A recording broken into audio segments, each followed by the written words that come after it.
Hi everyone, my name is James, and today we're diving into another heartbreaking and chilling case.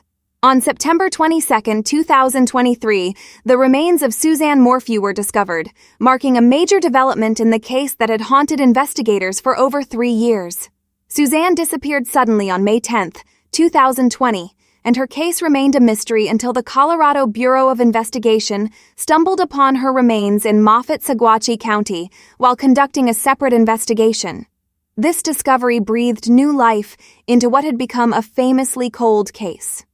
Initially, suspicion fell on her husband, Barry Morphew, as investigators scrutinized the complexities of their personal life and inconsistencies in Barry's account of events.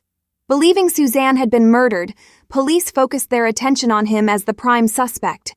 Over 2 years, more than 70 investigators poured 1,000 hours into the case, issuing 135 search warrants and interviewing over 400 individuals.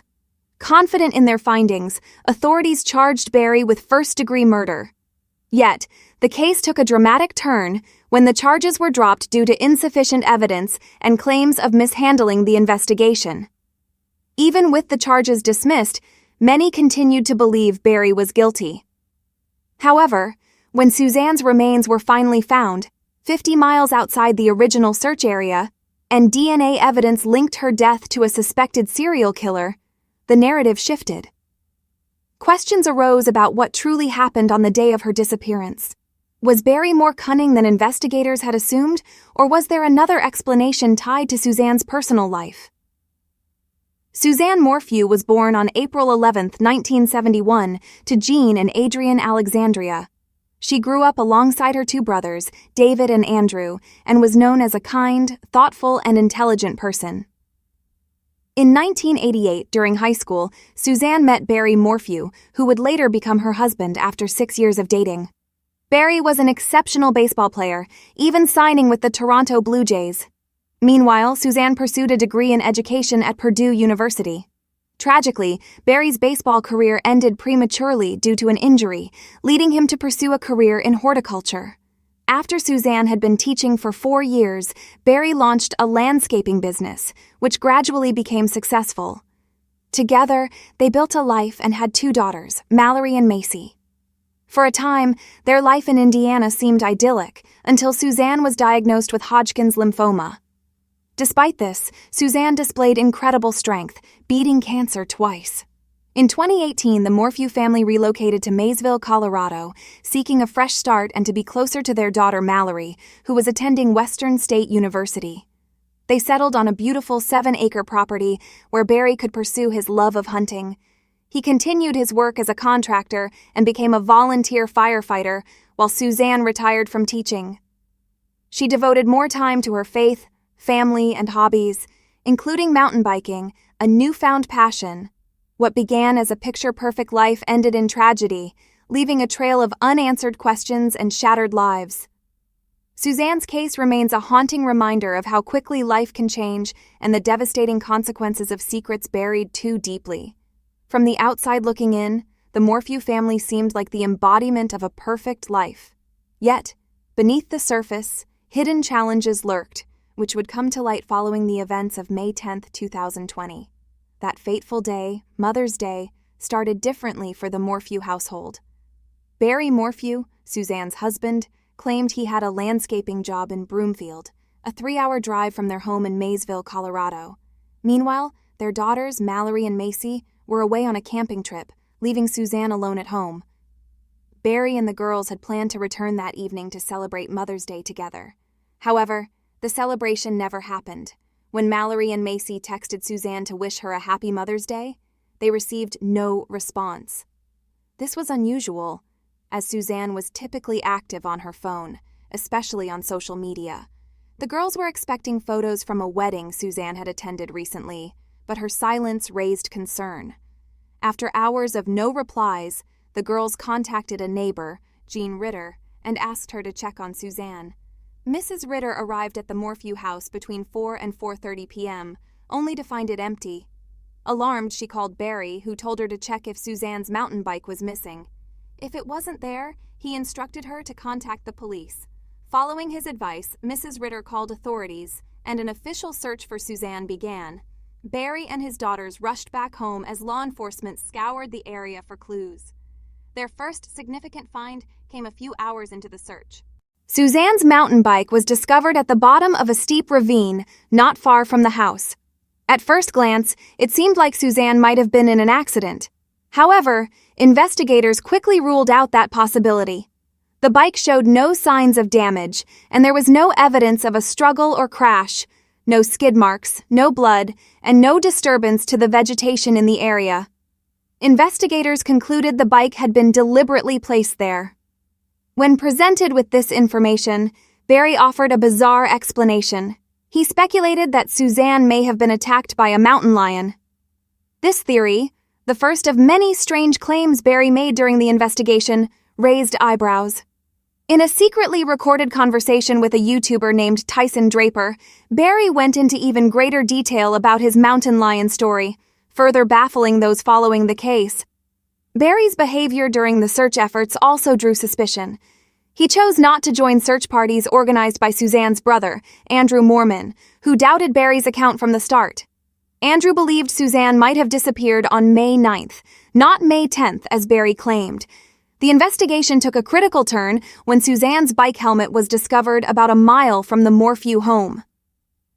What made this discovery particularly significant was that the helmet was found in the direction Barry's truck telemetry data showed he had driven that morning, opposite the route to Broomfield, where he claimed to have gone for work.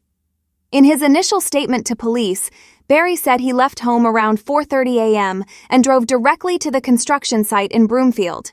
However, data from his Ford F-350 revealed he had first traveled 1 mile west of the house before heading toward Broomfield. This discrepancy raised further doubts about Barry's timeline and motives. As investigators pieced together the evidence, Barry's actions and inconsistent stories only deepened suspicions.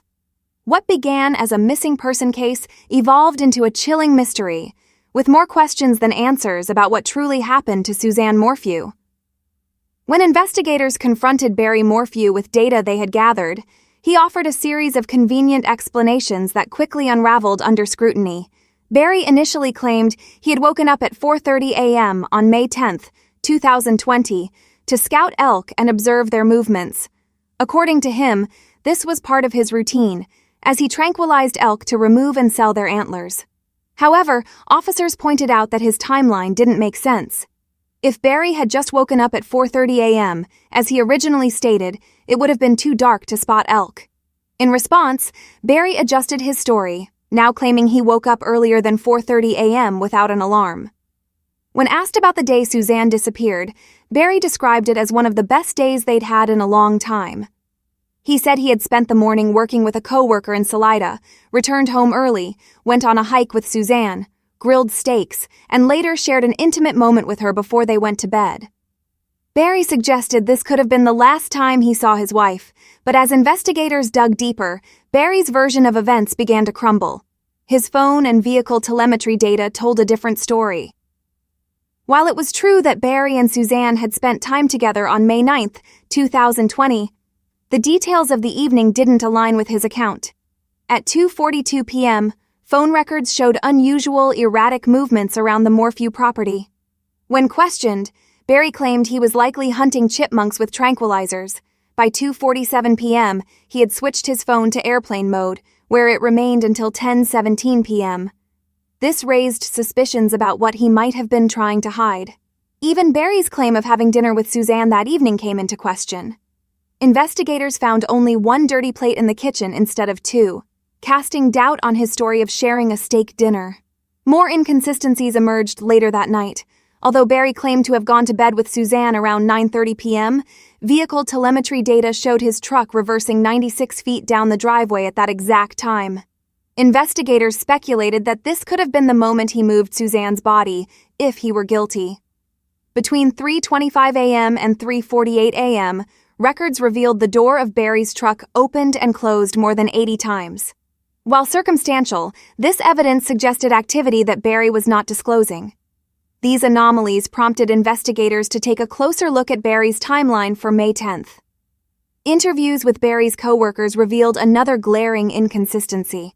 Barry had no legitimate reason to be in Broomfield that day. The landscaping project he claimed to be working on wasn't scheduled to begin for another week. Despite this, Barry claimed he had gone to Broomfield to check the job site, stayed briefly at a Holiday Inn, bought granola and water at a local store, and cleaned his windshield at McDonald's. Yet surveillance footage obtained by the Colorado Bureau of Investigation contradicted his account. Barry's movements on May 10th raised even more questions about his involvement in Suzanne's disappearance. The mounting evidence pointed to details Barry wasn't sharing, leaving investigators to piece together a troubling narrative about what might have happened to Suzanne Morphew. Barry Morphew's behavior on the day of Suzanne's disappearance only deepened the mystery. Surveillance footage showed him disposing of 5 trash bags at various locations, including near a McDonald's and the Holiday Inn. When confronted, Barry offered an odd explanation, claiming he was cleaning his car and didn't want to pay disposal fees. This excuse fell apart when officers inspected his vehicle. A co-worker later reported noticing a strong smell of bleach and chlorine in Barry's hotel room the day after Suzanne vanished. Additionally, Barry had reportedly changed his clothes multiple times that day, raising further suspicions. Although his actions seemed suspicious, investigators initially struggled to establish a motive. That changed as they delved deeper into the Morphews' personal lives. Text messages recovered from Suzanne's phone painted a troubling picture of their marriage. Far from the harmonious image Barry portrayed, Suzanne was deeply unhappy and confided in her daughters and friends about her struggles. Notes Suzanne kept on her phone revealed a pattern of emotional and physical abuse. She expressed fear of being alone with Barry, concerns about his drinking, and suspicions of infidelity. Suzanne also mentioned that Barry had tried to take her phone multiple times, further straining their relationship. On May 20th, 2020, when police searched the Morphew home, they found evidence that hinted at the tensions within the marriage. Suzanne had purchased a spy pen, likely in an attempt to catch Barry in an affair. Ironically, it recorded her own affair instead. Suzanne had been involved with Jeff, a high school friend, for over a year and a half, starting around 2018. While Jeff initially seemed like a potential suspect, police were able to clear him of any involvement. Investigators speculated that Barry had discovered Suzanne's affair, as a note she wrote just 2 days before her disappearance supported this theory. In it, Suzanne mentioned that Barry had accused her of having a boyfriend. The spy pen wasn't the only piece of evidence uncovered during the search. Police found a tranquilizer dart cap in the family's dryer, a spent bullet casing in the bedroom, and a large crack in a door frame. They also discovered what appeared to be the remnants of Suzanne's journal burned in the fireplace. These findings, combined with telematics data from Barry's truck, suggested a disturbing sequence of events. Investigators theorized that Barry might have planned Suzanne's murder and carried it out on the afternoon of May 9, 2020. Data from Suzanne's phone supported this timeline. She had sent her lover, Jeff, 53 messages that day, including a selfie at around 2:10 p.m., before abruptly going silent. The evidence painted a chilling picture of what might have happened in the hours leading up to Suzanne's disappearance, leaving investigators to unravel the truth behind the facade of the Morphew family's seemingly perfect life. Barry Morphew's suspicious behavior and the investigation into Suzanne's disappearance painted a complex and controversial picture.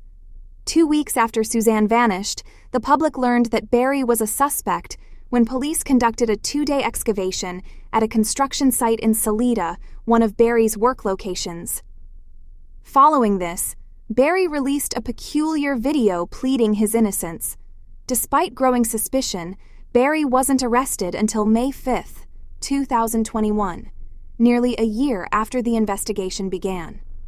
The evidence against him was primarily circumstantial, but prosecutors felt confident due to his inconsistent stories, clear motives, and suspicious actions. Barry was charged with first-degree murder, tampering with evidence, possession of a dangerous weapon, and attempting to influence a public official. Adding to the controversy, Barry was later charged with filing a fraudulent election ballot in Suzanne's name. He claimed he thought it was acceptable and justified it as helping Trump. Barry eventually pleaded guilty to the charge and paid a $600 fine. In August 2021, during a preliminary hearing, The prosecution presented its case over 4 days. They alleged Barry had killed Suzanne on May 9, 2020, disposed of her body using tools in a hotel room, and buried her in an unmarked grave. Barry's defense, however, countered these claims, pointing out critical gaps in the evidence. The defense emphasized that cadaver dogs found no traces of human remains in Barry's truck, or the hotel room where he supposedly hid Suzanne's body. They also highlighted inconsistencies in the photos of a tranquilizer dart cap found in the Morphew home, suggesting it might have been planted. Furthermore, they argued that Barry's tranquilizer gun was broken at the time, making it unusable. The most compelling argument for the defense was the discovery of partial DNA on Suzanne's bike helmet and her car, which did not match Barry. This DNA matched evidence from 3 unsolved sexual assault cases in Chicago and Arizona. The revelation raised significant doubts about Barry's involvement. However, this evidence was not followed up promptly, as the investigator who collected it went on military leave. Additionally, the prosecution failed to disclose this information to the defense until the hearing, further undermining their case.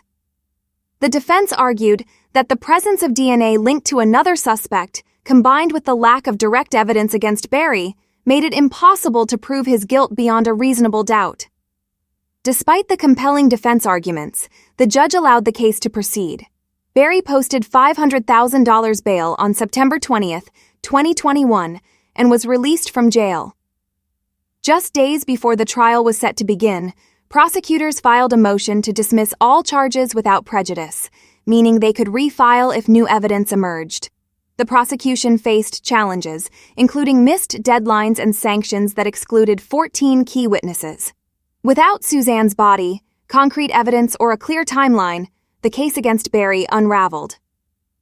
On September 22, 2023, a breakthrough occurred. Investigators uncovered Suzanne's remains in Moffett, Colorado, over 50 miles away from the original search area near Barry's property. Dental records and a chemotherapy port confirmed her identity. The discovery raised new questions about Barry's involvement. Investigators confirmed that Barry's truck telemetry did not place him in Moffett on May 9 or 10, 2020. This led some to speculate that Barry might have had help disposing of Suzanne's body, or that he could have made the trip later. However, no direct evidence currently links Barry to the burial site. Barry's lawyer, Iris Ayton, has maintained his innocence, suggesting Suzanne could have been a victim of a serial killer, given that her remains were discovered in what appeared to be a boneyard.